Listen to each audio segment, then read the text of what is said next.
Sir, தொகுதி மறுசீரமைப்புக்கு எதிராக இந்த அனைத்து கட்சி கூட்டம் நடக்கும்போதே முதல்வர் ஸ்டாலினோட முன்னெடுப்பு ரொம்ப கரெக்டாக இருக்குன்னு சொல்லிட்டு நிறையா பேசியிருந்தாங்க.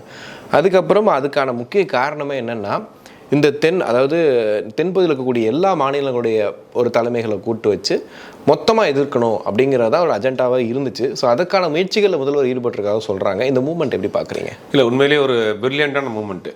அதாவது நம்மளுடைய உரிமைகள் போகுது, இது சாதாரண விஷயமா நம்ம எடுத்துகிட்டு போகக்கூடாது.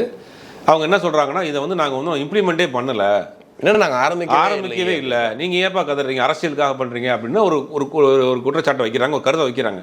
அப்புறம் ஏன் புதுசாக கட்டின பார்லிமெண்ட்டில் நீங்கள் 800 சீட் போட்டு வச்சுருக்கீங்க? அப்புறம் நீங்கள் ஆல்ரெடி இம்ப்ளிமெண்ட் பண்ணிட்டீங்க.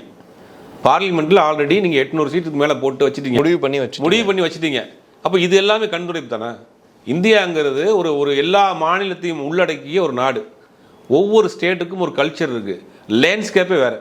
இப்போ நீங்கள் ராஜஸ்தானில் இருக்கக்கூடிய லேண்ட்ஸ்கேப் வேறு, நம்மள்ட்ட இருக்கிற லேண்ட்ஸ்கேப் வேறு, காஷ்மீரில் இருக்கக்கூடிய லேண்ட்ஸ்கேப் வேறு. பல்வேறு இடங்கள், பல்வேறு மொழிகள், பல்வேறு மக்கள் வாழக்கூடிய ஒரு ஒன்றியம் தான் இந்தியா. இதுதான் நமக்கு பலமே இதுதான்.